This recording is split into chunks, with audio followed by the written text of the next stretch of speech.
we are back with more Trilby's notes. Yay! We are back. Hurrah! Alright. I forgot to... Rule of all these games. Rum it... Whoa! She's not in here. Look in bag. Perfectly ordinary student's backpack for carrying books and personal possessions. Open bag. Under the circumstances, I'm sure she won't mind. There are a few textbooks, half-empty water bottle, and a large folder marked O'Malley Family History. This, I decided, was my quarry. I flipped through the pages until I reached the information relevant to 18th century and read my discoveries out loud. The Liverpool-based O'Malley Shipping Company ran for 3 generations of family in the mid to late 18th century until the loss of one of their clippers drove the company to bankruptcy. One boat? The owner at the time, Jacob O'Malley, placed the blame somewhat irrationally on a shipping crate which family legend alleged to be haunted and had been on the ship at the time.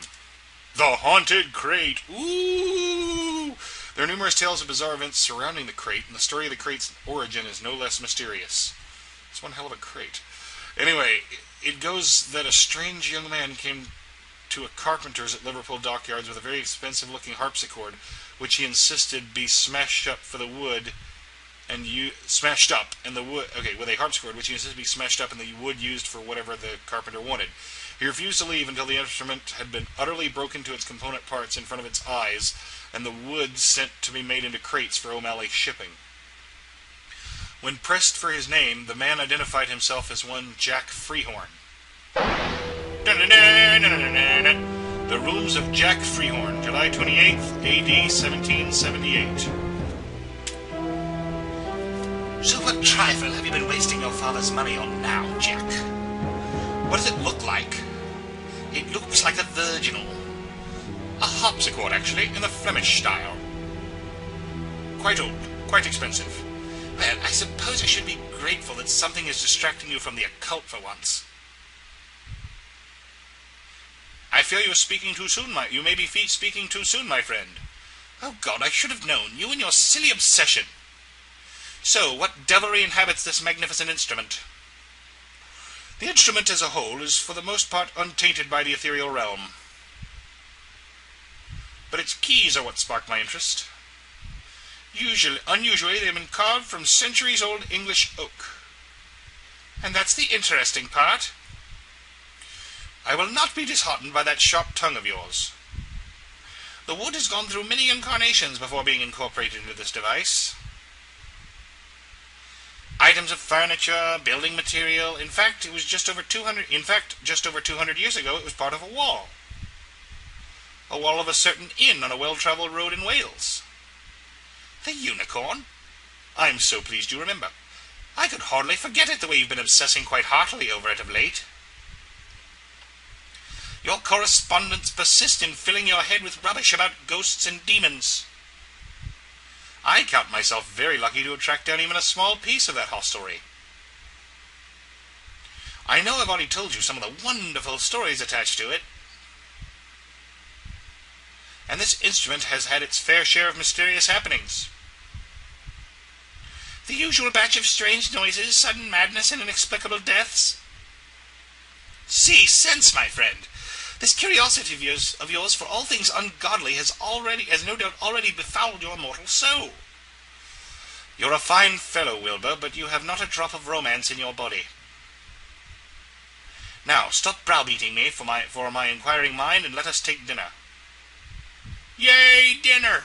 Nom, nom, nom, nom, nom. That night, Jack was stirred from his bed by the sound of music emanating from his new instrument. Music emanating from his new instrument. His first thought was anger, mostly because the harpsichord was antique, never intended to be played. Then he listened to the haunting, melancholy tune and felt his stomach roll inexplicably with fear. Who's down there? Wilbur, is that you? Damn it, Wilbur. Honestly, You're not Wilbur. The tall man was playing a haunting melody on the harpsichord. Except for his hands, his body was completely still. That didn't work. Alright. Walk, walk. Look, table. desk had been covered in letters, notes, and papers. Flintlock pistol given to Jack by his father lay gathering dust atop a pile of correspondence.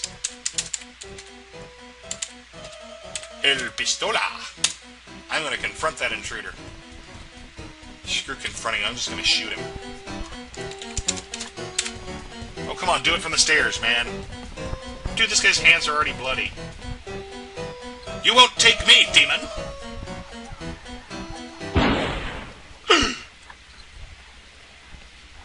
Bum bum bum. Wilbur?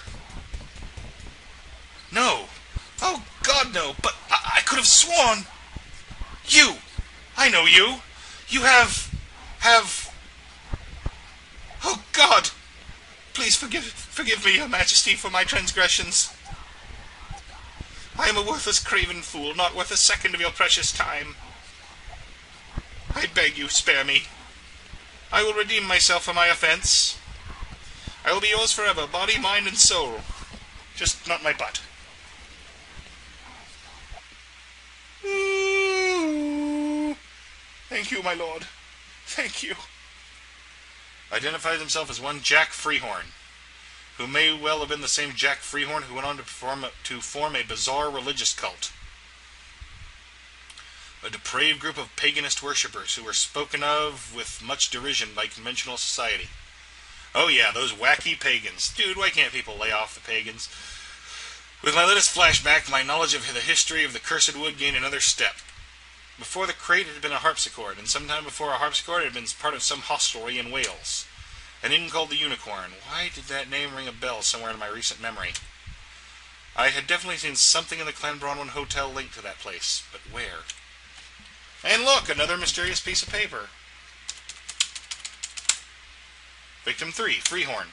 The third man who desired judgment was Freehorn, and who had bought from those who had made luxuries with the wood that was the prince's soul. The prince came and struck down the lover of Freehorn, and Freehorn knew the name of the king. That guy was his lover? And Freehorn said, I know you now, O prince who was the arrogant man, and I anticipate your wish. I will devote myself to spreading the teachings you have brought me and the love of our king. And the prince was satisfied, and Freehorn called all those who would listen, and they formed an order of blessed agonies, who would work to redeem the follies of the men of technology. Huh. Alright. Stupid technology follies. Meh. I hate technology follies. Let's see.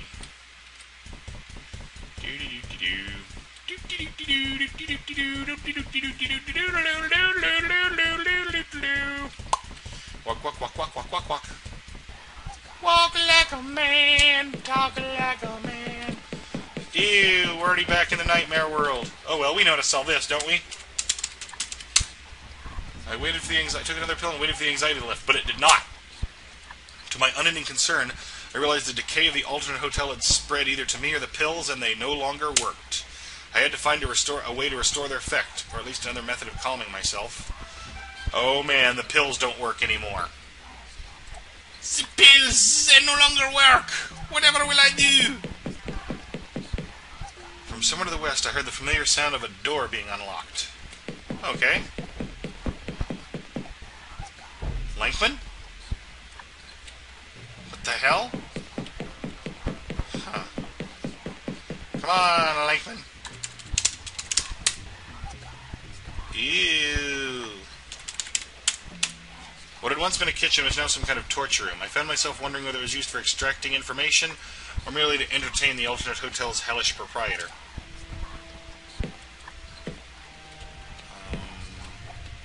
Okay. Open door. Emergency door refused to budge. It appeared to be jammed. Took another pill and waited for the anxiety to lift, but it did not. Uh-oh. Uh-oh. SpaghettiOs.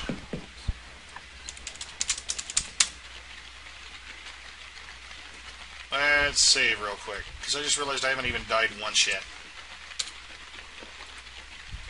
I'm not afraid of no bugs. Do-do-do-do-do. Ah! Ah! Ah! Ants in pants! Ants in pants! Concludes the notes found in the Cronbroy and blah blah blah by blah blah blah. Time of writing, Trilby remains missing in action. Bummer. Alright, now we've died at least once.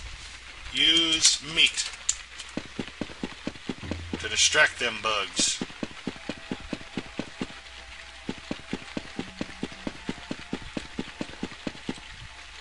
Look. Grimy cellar abandoned for some time. Large sections worn away. Look, body. These two individuals met with sticky ends down here. One of them almost completely cleaned by the beetles. The other nose was heavily decayed except for its hand, which is fresh and pink. I wondered if it had something to do with the puddle of water it was laying in. Like water. Far corner room was a puddle of water created by drips from above. Had a curious color to it, and the drops seemed to glow with their own illumination, like it was having a strange effect on a nearby corpse. Drink water. It was almost like the water was drawing me to it, not like a scrabbling thing in my mind, like the chisel of the painting, but like a beckoning siren. I couldn't help myself. I crouched and dipped my hand in. It felt uncommonly refreshing, and brought an amount to my lips, my unhygienic surroundings forgotten. As a pleasant feeling of simultaneous coolness and warmth spread from my stomach, I realized the water had some sort of rejuvenating effect. I had no explanation for this, but at the time I didn't care. I was beginning to feel in the back of my mind the familiar sticking sensation that indicated a reality shift, so I swiftly scooped a few drops of the liquid into my pill bottle, shaking it through the remaining pills. Yay! Is that a wine bottle? Look, rack. Wine rack had been understocked. The hotelier had no doubt been meaning to refill it. One bottle remained. Oh, you never know when you're going to need stuff in a game like this. It's an adventure game, dingus. At least the kitchen's cleaner. Emergency door refuses to open in both worlds. Alright, good to know. Open fridge. I had no interest in the hotel's food storage. Fine, mister. I don't have any interest in hotel food storage. See if you need anything from the fridge later. Alright. Walk, walk, walk, walk, walk, walk, walk, walk, walk, walk, walk, walk. Oh, Terry, it's you. Have you seen Siobhan? I'm informed I've been saying her name wrong, but I forgot. I mean to ask you that. What'd you do to the girl? I hope you don't intend to seduce her away from my service. Abed, I need you to understand. You and I and Siobhan are in critical danger. Somebody told me how to pronounce it, but I already forgot. There's something evil in the hotel. It's closing in fast. Mr. Welby, I've been over this hotel several times. Apart from us, there's absolutely nothing here. Please keep your fairy stories in the playroom where they belong. Bite me.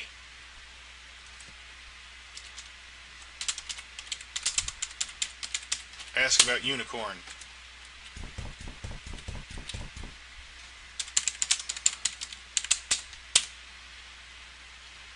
Shingle. Could this have been the same unicorn mentioned by Jack Freehorn? The buzzing in my ears manifests as the shingle indicated so. Ask him about the unicorn. Do you know anything about an inn called the Unicorn? Ah, you noticed my shingle. I picked it up as a curiosity at an antique fair a couple of years ago. Dates all the way back to the Elizabethan period, from what I understand. I just can't find a buyer for the damn thing. Don't suppose you have any clients who might go for it? Possibly. Do I have your permission to examine it? Of course. I may have to touch it to assess the texture. By all means, do so. So long as you're not going to test its strength over your knee or anything. Alright, then let's touch the shingle. But I think we may be out of time. Not quite.